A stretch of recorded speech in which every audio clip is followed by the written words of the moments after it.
Hello student, good morning. Vidya Bharati public senior secondary school इटाप ऑफ जी की ऑनलाइन क्लास में आपका स्वागत है। गणित विषय 10th क्लास का जो चैप्टर चल रहा था गणित विषय में दो चरों वाले रैखिक समीकरण, उनमें आपको कल पिछले वाले वीडियो के अंदर बताया था कि ग्राफीय विधि से किस प्रकार से दो चरों वाले रैखिक समीकरणों का हल किया जाता है, और उसके साथ साथ ये भी बताया था कि दो चरों वाले जो दो रैखिक युग्म होते हैं, रैखिक समीकरण वाले जो क्वेश्चन होते हैं, उनमें आपस में किस प्रकार का संबंध पाया जाता है। कल आपको बताया था कि अगर a1 बटे a2 does not equal to b1 बटे b2 हो तो समीकरण निकाय संगत होते हैं और उनका आदित्य हल विद्यमान होता है, और ग्राफ पेपर पर दोनों समीकरणों की रेखाएं प्रतिच्छेदी बनती है। इसके साथ ही आपको दूसरा संबंध ये बताया था कि अगर a1 बटे a2 बराबर b1 बटे b2 बराबर c1 बटे c2 हो तो समीकरण निकाय संगत होते हैं, लेकिन उनके अनंत हल विद्यमान होते हैं। और ग्राफिकल प्रेजेंटेशन एक सीधी रेखा होती है, ऊपर नीचे समपाती एक ही बनती है दोनों समीकरणों की। और तीसरी स्थिति बताई थी आपको कि अगर a1 बटे a2 बराबर हो b1 बटे b2 के, लेकिन c1 बटे c2 बराबर नहीं हो तो दोनों समीकरण असंगत होते हैं, उनका कोई भी हल विद्यमान नहीं होता है और दोनों समीकरणों की रेखाएं समांतर जाती है। तो ग्राफीय विधि से किस प्रकार से हल करते हैं, इसके लिए आज आपके लिए क्वेश्चन लेकर आ रहे हैं। क्वेश्चन है 5 सेवों तथा 3 संतरों का कुल मूल्य, 5 सेव है और 3 संतरे हैं, उनका कुल मूल्य है 35 रुपये, तथा अगर 5 सेव और 3 संतरों की जगह हम 2 सेव और 4 संतरे ले ले तो फिर कुल मूल्य 28 रुपये हो जाता है। तो तथा 2 सेवों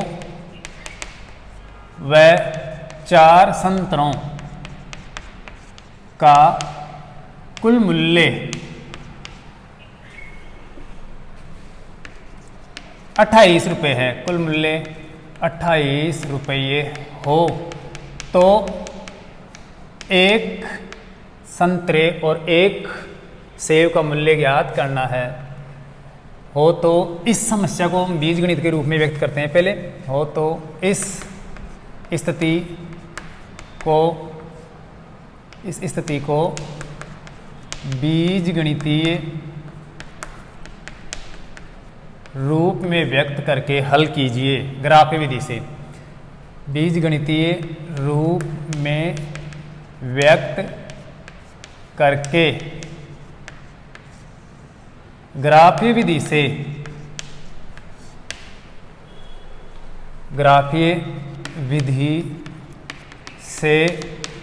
एक सेव तथा एक संतरे का मूल्य ज्ञात कीजिए, तथा एक संतरे का मूल्य ज्ञात कीजिए।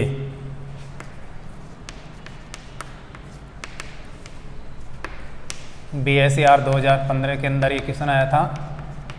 देखो यहाँ पर हमें ये जो सूचना दी गई है क्वेश्चन के अंदर, उसको पहले हम बीजगणित के रूप में अर्थात एक समीकरण के रूप में व्यक्त करेंगे और उसके बाद उसका ग्राफीय विधि से हल करेंगे। तो सबसे पहले इसको किस प्रकार से हल करना है, देखो मान लेते हैं एक सेव का मूल्य x रुपये है और एक संतरे का मूल्य y रुपये है। जब हमें एक एक के मूल्य का पता हो जाएगा तो हम इनकी संख्या को गुणा करके 5 सेवों का 5 से गुणा कर देंगे जो भी हम मूल्य मानेंगे एक का, और 3 से गुणा कर देंगे संतरे के मूल्य को। अब हम सेव के मूल्य को, एक सेव के मूल्य को x मान लेते हैं। तो देखो माना एक सेव का मूल्य x रुपये, क्योंकि ग्राफीय विधि से हल करने के लिए आपको पता है दो ध्रुव होते हैं x और y, इसलिए x और y मानना आपको। तो एक सेव का मूल्य हम x रुपये व एक संतरे का मूल्य y रुपये है। अब आपने एक एक के मूल्य का x और y मान लिया, तो अब हम 5 और 3 खरीदेंगे तो इनकी संख्या से गुणा करके कुल मूल्य प्राप्त कर लेंगे। तो देखो अतः 5 सेवों का मूल्य हो जाएगा 5x, 5 सेवों का मूल्य 5x रुपये तथा 3 संतरों का मूल्य हो जाएगा 3y रुपये, और इससे आपका समीकरण बन जाएगा, अर्थात 5 सेवों का कुल मूल्य और 3 संतरों का कुल मूल्य मिलकर बताया गया है इसके अंदर 35 रुपये। तो हम जब इन दोनों मूल्यों को, संतरे और जो आपकी सेब है, इनके कुल मूल्य को जोड़ देंगे तो वो टोटल मूल्य हो जाएगा किसके बराबर, 35 के। तो ये प्रथम समीकरण बन जाएगा आपका, प्रथम संबंध या समीकरण। प्रथम समीकरण हो गया आपका 5 सेवों का मूल्य 5x रुपये प्लस 3 संतरों का मूल्य हो गया 3y रुपये, और ये मिलकर कुल कितना, 35 रुपये हो जाना चाहिए। तो ये आपका प्रथम समीकरण बन जाएगा। अब देखो आगे घेरे का है 2 सेब है, तो इसी प्रकार 2 सेवों का मूल्य 2x रुपये हो जाएगा, 2 सेवों का मूल्य 2x, तथा साथ में कितनी है, 4 संतरे, तो 4 संतरों का मूल्य कितना हो जाएगा, 4y रुपये हो जाएगा, और ये कुल मूल्य मिलकर होगा 28 रुपये दोनों का। तो ये दूसरा समीकरण बन जाएगा, द्वितीय समीकरण। ये हो गया आपका 2x रुपये 2 संतरों, 2 सेवों के, और 4y रुपये 4 संतरों का, तो ये 4y मिलकर हो जाएगा 28 रुपये, जो प्रश्न के अंदर दे रखा है कि 28 रुपये होता है। अब हमें इन दोनों समीकरणों को ग्राफ पेपर पर निरूपित करके इनका हल ज्ञात करना है। तो हम इन दोनों में से किसी एक समीकरण को ले लेते हैं और उसके 3 निर्देशांक निकालते हैं सबसे पहले। तो समीकरण 1 से पहला समीकरण आपका 5x प्लस 3y बराबर 35, इसको हम सरल करते हैं। तो आपको पता है कि समीकरण के दोनों पक्षों में से किसी एक पक्ष में आपको एक ही चर राशि रखनी है, या तो x या फिर y। तो यह आपके ऊपर निर्भर करता है कि आप किस प्रकार से इसको पक्षांतर करके x को रखते हो या y को रखते हो। तो मान लेते हैं हम इस 3y को इधर ऐसे कैसे रखते हैं और इस 5x को उधर ले जाते हैं, तो ये 35 माइनस का हो जाएगा 5x, क्योंकि इधर प्लस का है। 3 और गुणा हो रहा है, इस 3 को और हटाएंगे, उधर गुणा से ले जाएंगे तो भाग लग जाएगा। तो ये हो जाएगा y बराबर 35 माइनस 5x बटे हुए 3। ये समीकरण का सरलतम रूप हो गया। अब आपको 3 निर्देशांक प्राप्त करने हैं जो ग्राफ पेपर पर आपको निरूपित करना है, जिससे कि दोनों रेखाएं खींच सके और आपस में काटे। देखो यहाँ पर x की जगह अपने मन से आपको मान रखना है, जिससे हमें इस y का मान मिल जाएगा उसके अकॉर्डिंग।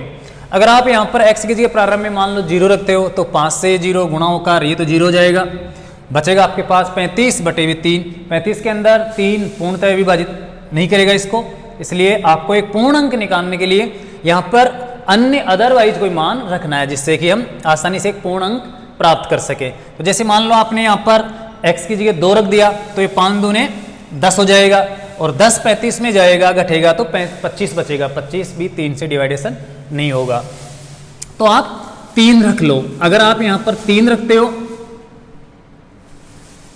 देखो अगर यहाँ पर 1 रखते हैं, ध्यान दो, x की जगह 1 रखते हैं तो 5 हो जाएगा। 5 अगर 35 में घटेगा तो 30 बचेगा, 30 में 3 का आराम से भाग चला जाएगा। तो यहाँ पर x की जगह 1 रख लेते हैं। अब आप इसको रफ के अंदर सरल करोगे तो 5 एकम 5, 35 में 5 घटेगा, 30 बचेगा। 30 के अंदर आप 3 का भाग दोगे तो कितनी बार जाएगा, 10 तिया 30, अर्थात 10 बार चला जाएगा, जो y का मान आ जाएगा।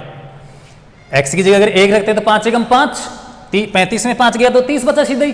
30 में 3 से डिवाइडेशन करो आप, 10 आ जाएगा। तो इस प्रकार से एक निर्देशांक आपको मिल जाएगा। अब आपको पता है कि 1 रखने से मान आया है, तो अब कितना रखेंगे हम यहाँ पर, 3 के अंतर से रख दो, अर्थात 1 और 3 4 रख दो।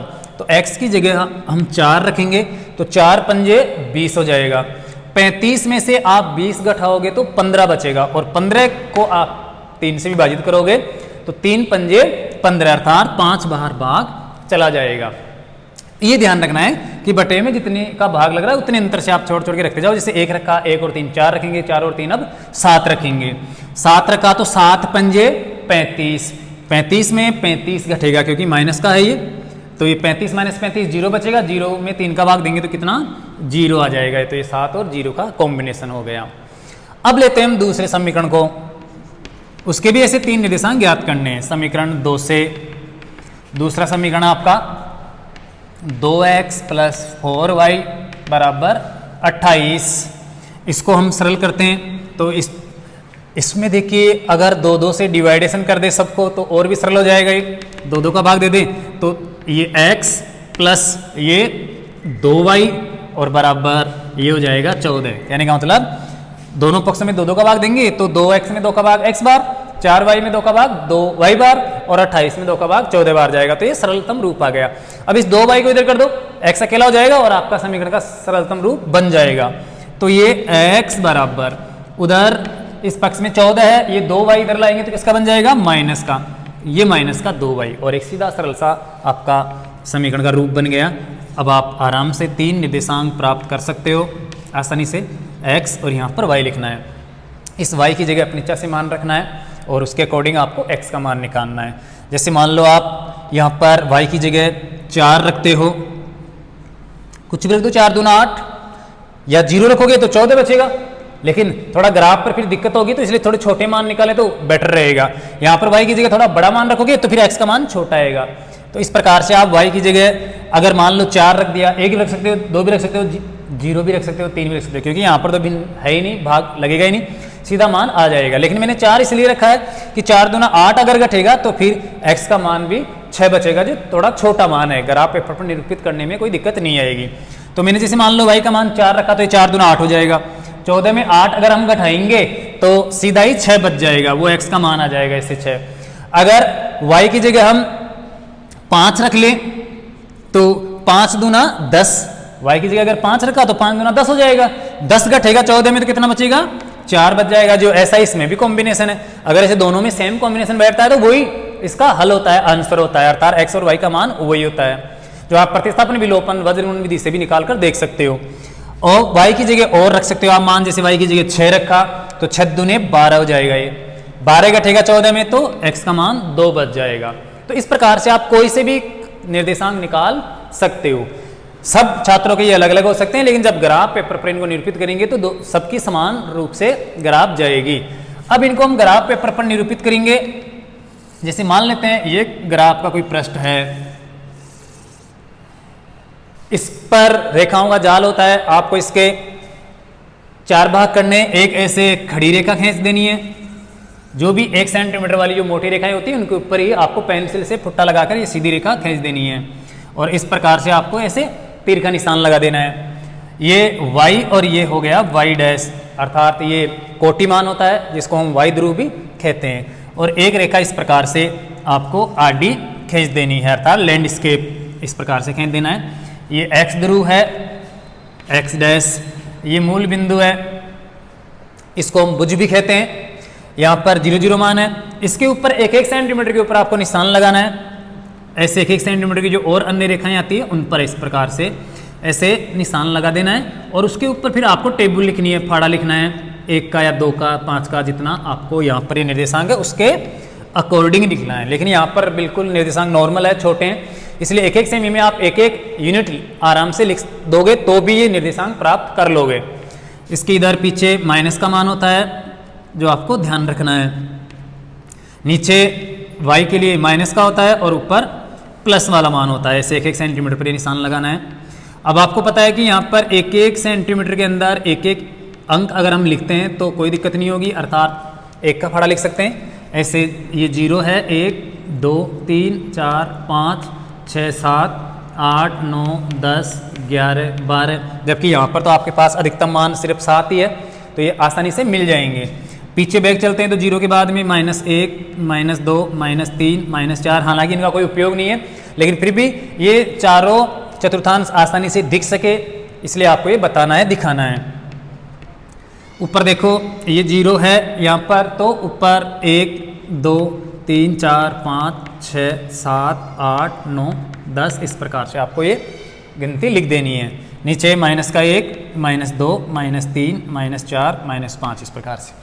ये प्रथम चतुर्थांश है और ये द्वितीय चतुर्थांश है, ये तृतीय चतुर्थांश है और ये चौथा चतुर्थांश है, जो आपके जो रेडियन पद्धति वाली प्रश्नावली उसके अंदर काम में आता है 9th क्लास के अंदर, बाकी कोई उपयोग नहीं है। अब देखो हम पैमाना लिखेंगे। पैमाना आपने जो यहाँ पर टेबल लिखी है, जितने का फाड़ा लिखा है वो यहाँ पर बताना है कि 1 सेंटीमीटर में 1 का फाड़ा लिखा है तो 1 इकाई, अगर 2, 4, 6, 8 ऐसे लिखा तो 2 इकाई। तो ये हो गया आपका पैमाना 1 सेमी बराबर 1 इकाई x और y दोनों ध्रुवों के लिए, x व y दोनों ध्रुवों के लिए आपका ये पैमाना काम में आ जाएगा दोनों के लिए। अब हम इन निर्देशांकों को इसके ऊपर निरूपित करते हैं। सबसे पहले समीकरण के 3 निर्देशांक है, उनको निरूपित करते हैं। तो यहाँ पर है x 1 और 10, x का 1 प्लस का 1 इधर मिलेगा और y का 10 पॉजिटिव मान है तो इसलिए ऊपर मिलेगा। इस 1 वाली जो रेखा जा रही है ग्राफ में आपको मिलेगी जाती हुई, उसके ऊपर आपको ऐसे 10 के सिद्ध वाली जो रेखा आ रही है, ये दोनों जहां पर काटती है वो ही ये अभिष्ट निर्देशांक होगा। तो ये है 1 और 10। इस प्रकार से आपको एक डॉट बिंदु लगा देना है और इसको एक वर्ताकार भाग में बंद कर देना है। इस प्रकार से बाहर वर्त बना देना है जिससे ये दूर से ही दिख जाए। आगे कॉम्बिनेशन है 4 और 5 का। तो ये 4 है, ये 4 वाली रेखा जा रही है इस प्रकार से, और y वाली 5 वाली रेखा है ये दोनों रेखाएं आपस में जहां पर काट रही है वो अभिष्ट निर्देशांक है 4 और 5। तो इस प्रकार से डॉट बिंदु लगा देना है, इसके बाहर ऐसे वर्त, इसका निर्देशांक भी लिख देना है 4 और 5, इसका भी निर्देशांक 1 और 10 जो भी है वो ऐसे लिख देना है। अगला निर्देशांक है 7 और 0, x का 7 ये है यहाँ पर प्लस का इधर, और y का 0 यहीं पर है 0 के सिद्ध में, तो ये y का जो निर्देशांक है वो 0 और x का है 7, तो ये 7 और 0 निर्देशांक आपको लिखना है। पहले x का निर्देशांक लिखते हैं फिर y का लिखते हैं। आपको ऐसे नहीं कि पहले y का लिख दे फिर x का, तो ये गलत हो जाएगा। प्रथम निर्देशांक x का होता है, दूसरा y का होता है। तो ये 7 और 0, न कि 0 और 7। इन तीनों बिंदुओं को आपको फुट्टे की सहायता से आराम से सीधी रेखा से मिला देना है। बिल्कुल सिद्ध में ही जाते हैं ये। अगर ये टेढ़ी जा रही है या आपस में नहीं मिल रहे हैं सिद्ध में, तो इसका मतलब है कि कहीं ना कहीं निर्देशांक निकालने में हमने मिस्टेक कर दी है। और ये अंत तक ग्राफ के अंतिम छोर तक आपको खींचना है, ऐसे नहीं कि तीनों को मिला के ही छोड़ दिया।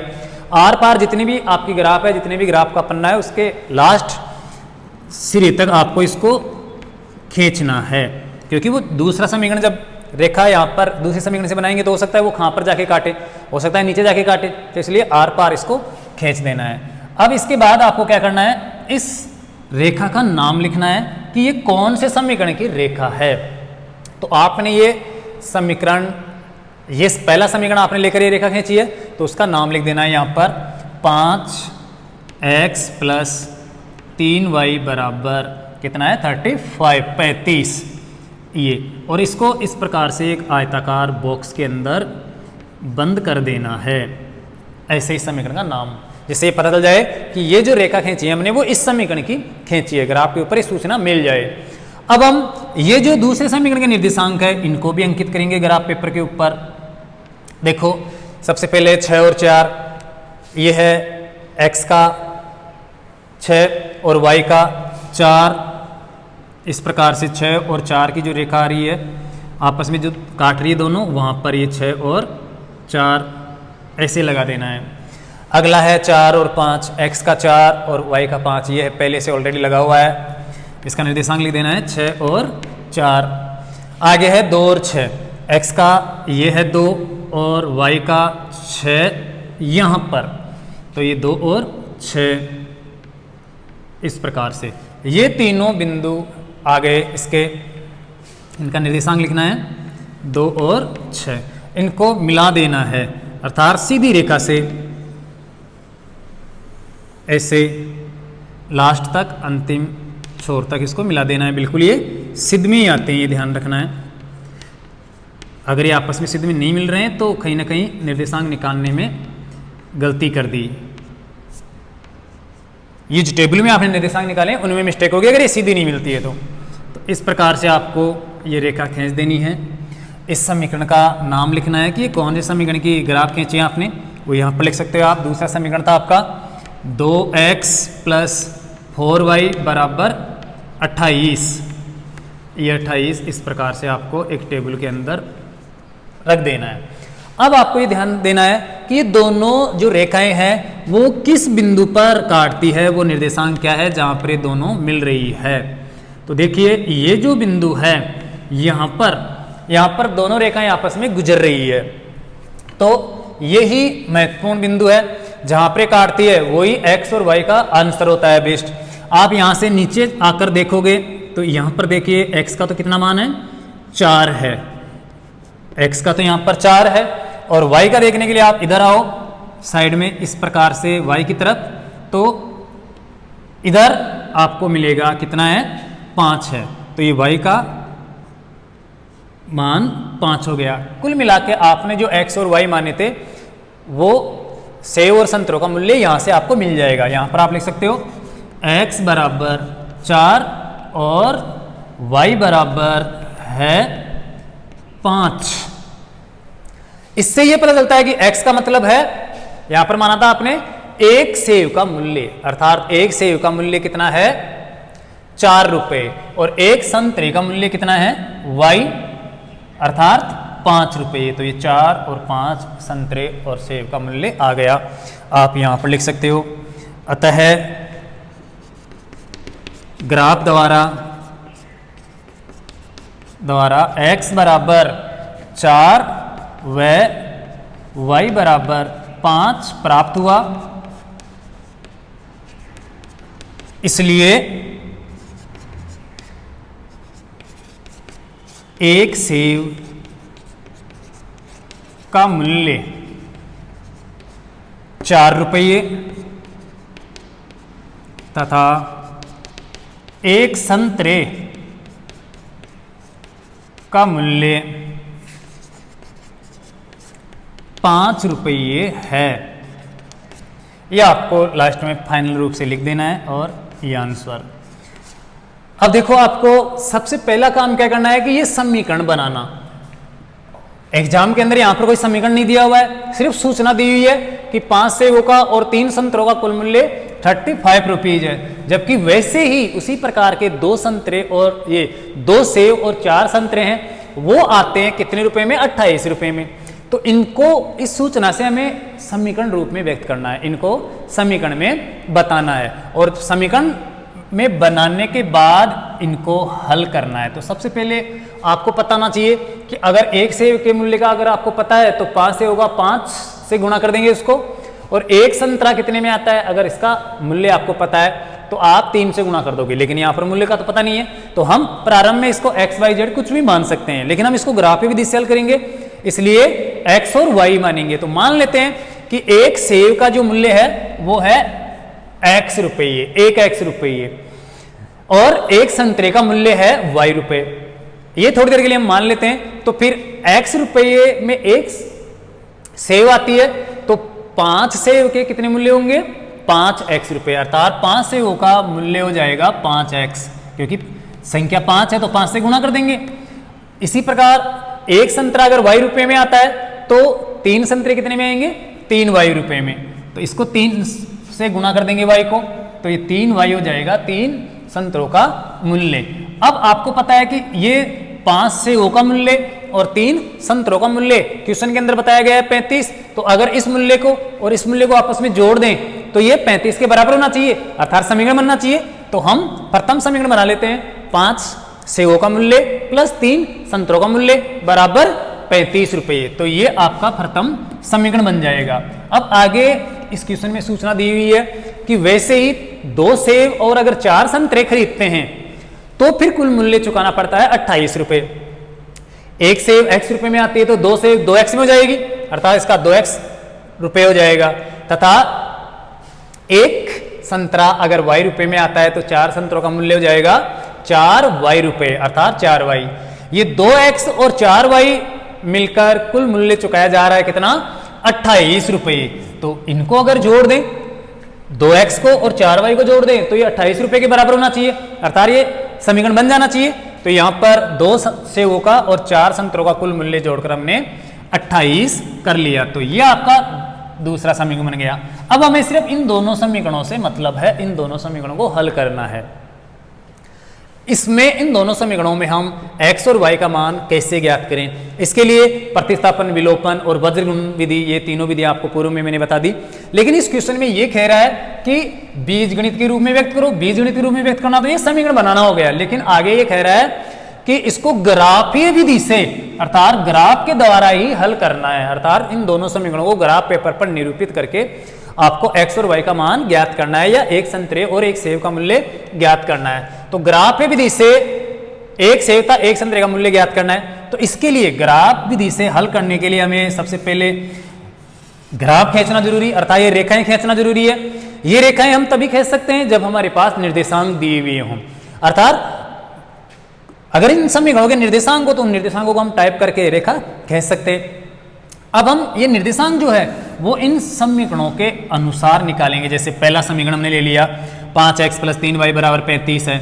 यहाँ पर x और y में संबंध रखने वाले 3 निर्देशांक प्राप्त करने हैं, तो उसके लिए हमें पहले इस समीकरण को सरलतम रूप में व्यक्त करना है। अर्थात एक पक्ष के अंदर, दोनों पक्षों में किसी एक पक्ष के अंदर आपको अकेला चर रखना है, या तो x या फिर y। तो हम यहाँ पर y रखना चाह रहे हैं, तो इस 5x को हम इस पक्ष में लाएंगे तो 35 - 5x हो जाएगा, क्योंकि इधर प्लस का इधर आके माइनस का हो जाएगा। 3y = 35 - 5x हो गया। इस 3 को भी हमें हटाना है, क्योंकि अकेला चर करना है y, ये 3 गुणा हो रहा है y से, तो 35 - 5x में इसका भाग लग जाएगा 3 का, और ये समीकरण का सरलतम रूप बन जाएगा। अर्थात y = 35 - 5x और बटे हुए 3। ऐसा रूप बनाने के बाद में आपको 3 निर्देशांक निकालने हैं, अर्थात x और y में संबंध रखने वाले 3 निर्देशांक बनाने हैं, जो इस प्रकार से टेबल में बनाना चाहिए। अगर इसको ऐसे न लिखो तो आप ऐसे भी लिख सकते हो, जैसे 1 और 0, ये 1 और 10, साथ ही साथ 4 और 5 और 7 और 0। लेकिन इस प्रकार से ठीक नहीं रहते हैं, अर्थात इस प्रकार से टेबल में हम रखेंगे तो ये अच्छे लगेंगे, इसलिए ऐसे निर्देशांक नहीं लिखना है। हालांकि ये भी निर्देशांक है जिनमें पहला मान x का होता है, दूसरा y का, पहला मान x का और दूसरा y का, लेकिन इस प्रकार से टेबल में रखना ठीक रहता है। तो वो वही बात है, टेबल में आपको व्यक्त कर लेना है। जैसे हम यहाँ पर x की जगह 1 मान रखते हैं, तो 1 5 से गुणा होगा तो 5 × 5 बन जाएगा। 5 35 में घटेगा तो ऊपर 30 बचेगा, बटे में भी है 3 का भाग लग रहा है। 30 में अगर 3 का भाग देंगे तो 3 दाए 30, अर्थात 10 बार जाएगा जो y का मान आ जाएगा।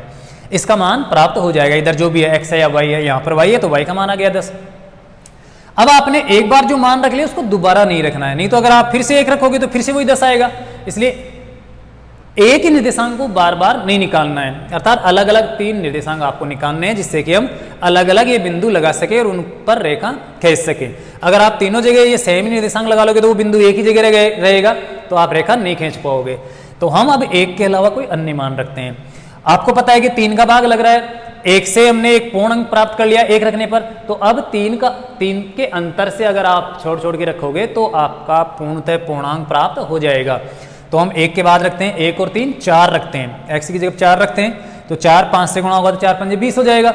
20 35 में घटेगा तो बचेगा 15, जिसके अंदर हमें 3 का भाग भी देना है। तो 3 पंजे 15, अर्थात 15 में 3 का भाग 5 बार जाएगा, वो y का मान आ जाएगा 5। जब x का 4 रखेंगे तो y का मान 5 आ जाएगा। अब 4 रखने पर मान निकाला है तो 4 और 3 7 रखते हैं हम, अर्थात 7 रखा है x की जगह, तो ये 7 पंजे 35 हो जाएगा। 35 में 35 जब घटेगा तो 0 बचेगा, और 0 में आप 3 का भाग दो, चाहे किसी संख्या का भाग दो, 0 को छोड़कर हमेशा 0 ही आता है, तो ये y का मान 0 आ गया। तो ये 7 और 0 ये निर्देशांक बन गया। ऐसे आपके पास 3 निर्देशांक हो जाएंगे जिनको हम आगे ग्राफ पेपर पर निरूपित करेंगे। अब हम लेते हैं दूसरे समीकरण को। दूसरा समीकरण का था आपका 2 सेब और 4 संतरों का कुल मूल्य 28 रुपये, अर्थात 2x + 4y = 28 था। इस समीकरण को हम यहाँ पर लेते हैं।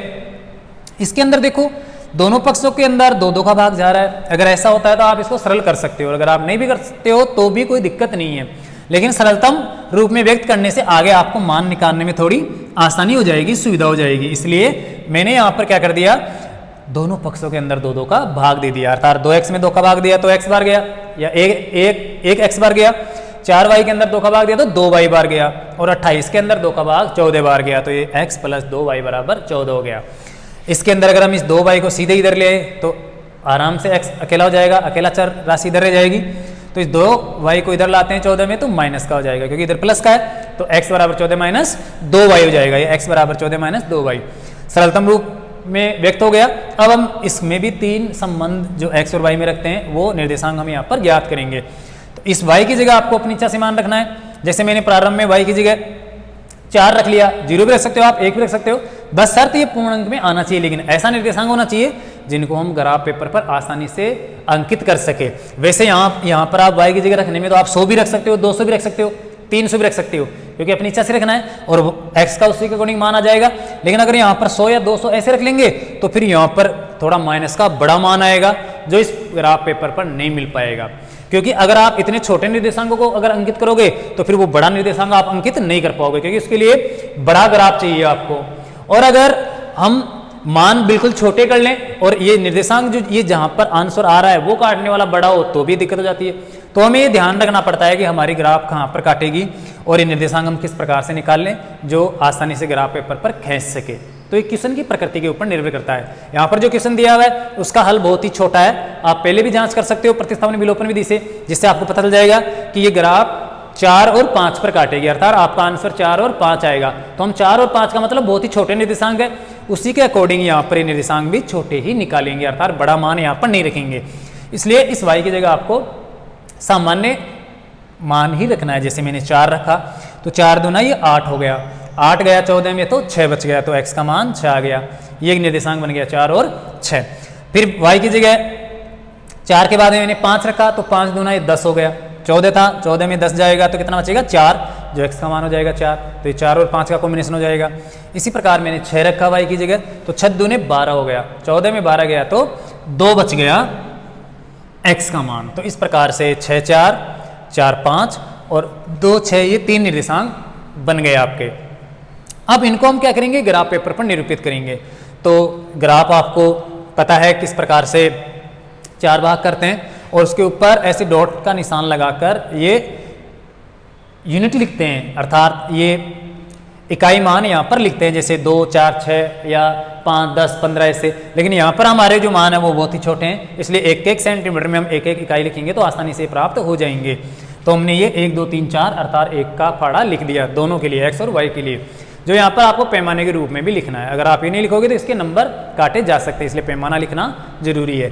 ऊपर वाली साइड पर आपको क्वेश्चन नंबर जो 26 आता है, क्वेश्चन नंबर 26 और आपके बोर्ड एग्जाम के रोल नंबर भी लिखने हैं। अब देखो हम 1 और 10 को अंकित करते हैं तो सबसे पहले हम x का मान देखते हैं और उसके अनुसार फिर y के मान के ऊपर जाते हैं। जैसे 1 और 10 का कॉम्बिनेशन है तो सबसे पहले x का 1 देखो ये x ध्रुव है, इस पर आपको x का मान मिलेगा, लेकिन इसके पीछे इस मूल बिंदु के पीछे भी है एक, तो लेकिन ये माइनस का है, तो प्लस का देखने के लिए आपको इसके आगे जाना है। प्लस का 1 ये है, इसके साथ y का निर्देशांक 10 है, वो भी प्लस का है। अगर माइनस का होता तो नीचे मिलता, प्लस का ऊपर है, तो ये आप 10 के सिद्ध में चले जाओगे। यहाँ पर दोनों रेखाएं जहाँ पर क्रॉस कर रही है वहाँ पर निर्देशांक लगा देना है, उसका निर्देशांक भी यहाँ पर लिख देना है, तो ये 1 और 10 हो जाएगा। इसी प्रकार 4 और 5, x का 4 यहाँ पर है और y का 5, इधर जो 5 की लाइन जा रही है, इधर जो 4 वाली रेखा जा रही है, वो दोनों यहाँ पर काट रही है, तो वहाँ पर आपको ये 4 और 5 लिख देना है। इसके बाद अगला निर्देशांक है 7 और 0, तो x का 7, सबसे पहले x का देखोगे आप, x का 7 यहाँ पर है और y का 0, तो इसके अगर आप ऊपर जाओगे तो 1 2 3 4 इसे बढ़ता हुआ मिलेगा, नीचे माइनस का मिलेगा, 0 बिल्कुल मूल बिंदु के सिद्ध में मिलेगा, तो ये 7 और 0 है जो यहाँ पर आपको लिख देना है। अब इन तीनों बिंदुओं को आप फुट्टे की सहायता से सीधी रेखा के द्वारा आपको मिला देना है, ये बिल्कुल सीधी जाएगी। अगर तीनों निर्देशांक सिद्ध में नहीं मिल रहे हैं तो इसका मतलब है कि आपने जो तीनों निर्देशांक निकाले हैं उनमें कहीं ना कहीं मिस्टेक की है, गलती की है। आप दोबारा से इनको चेक करोगे तो आपको पता चल जाएगा। अब हम दूसरे समीकरण के निर्देशांक को अंकित करते हैं। 6 और 4 है, x का 6 ये है और y का 4 ये 4 है, ये 4 वाली रेखा जा रही है उधर और ये 6 वाली रेखा जा रही है, दोनों जहां पर प्रतिच्छेद करते हैं वो ही अभिष्ट निर्देशांक होता है। तो ये 6 और 4 इधर लिख भी देना है आपको, ये 6 और 4 का बिंदु हो गया। 4 और 5, x का 4 ये है और y का 5 ये है, तो यहाँ पर पहले से लगा हुआ है ये 4 और 5। 2 और 6, x का 2 ये और इसके सिद्ध में ऊपर जाओगे तो y वाली जो 6 वाली रेखा आ रही है वो ये मिल जाएगी आपको 2 और 6, इस प्रकार से निशान लगा देना है और इन तीनों बिंदुओं को मिलाती हुई रेखा खींच देनी है, तो ये एक सीधी सरल रेखा बनेगी। इनके ऊपर आपको इनके समीकरणों का नाम लिख देना है। जैसे ये 2x + 4y = 28 था, वो था 5x + 3y = 35, जो पहला समीकरण था। ये लिखने के बाद आपको ये देखना है कि ये दोनों रेखाएं कहाँ पर काटती है, उस बिंदु को आपको नोट करना है। जैसे यहाँ पर 4 और 5 पर ये दोनों रेखाएं काट रही है, तो वही x और y का मान होगा, हल होगा, उत्तर होगा, जो आपको ऐसे नीचे जाने पर दिख जाएगा। यहाँ पर 4 है तो x बराबर 4, और इधर आते हैं तो y बराबर 5 है, तो ये y बराबर 5 यहाँ पर भी लिखना है। और आपको जहाँ पर हल कर रहे हो वहाँ पर भी बताना है कि ग्राफ के द्वारा हमने x बराबर 4 और y बराबर 5 प्राप्त किया, और x का मतलब आपने माना था एक सेव का मूल्य, इसलिए एक सेव का मूल्य है 4 रुपये, और एक संतरे का मूल्य है अर्थात y का मतलब 5 आ गया यहाँ पर, तो संतरे का मूल्य 5 रुपये हो जाएगा। अब आप ये चेक कर सकते हो, जांच कर सकते हो कि क्या वास्तव में ये सही मूल्य है, क्योंकि आपको दुकानदार ने एक सेव का मूल्य 4 रुपये और एक संतरे का मूल्य 5 रुपये बता दिया, और आपने 5 सेव और 3 संतरे खरीदे, दुकानदार आपसे 35 रुपये मांग रहा है, तो क्या वो 35 रुपये सही भी है या गलत है?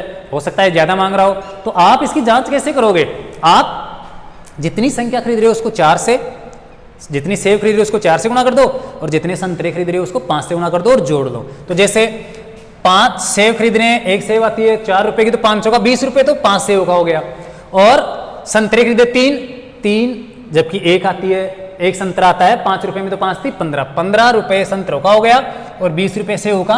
15 और 20 कुल मिला के कितना हो गया? 35। इसका मतलब ये बिल्कुल सही है, 35 ही आ रहा है। आगे देखो, अगर आपने 2 सेव और 4 संतरे खरीदे, तो 2 सेव का 4 दूना 8 रुपये हो गया, और 4 संतरे हैं जबकि एक आता है 5 रुपये, तो 500 का 20 रुपये हो गया, 8 रुपये, तो 8 और 20 कुल मिला के कितने चुका रहे हो आप? 28 रुपये, तो बिल्कुल 28 ही हो रहा है। इसका मतलब ये निर्देशांक बिल्कुल सही है।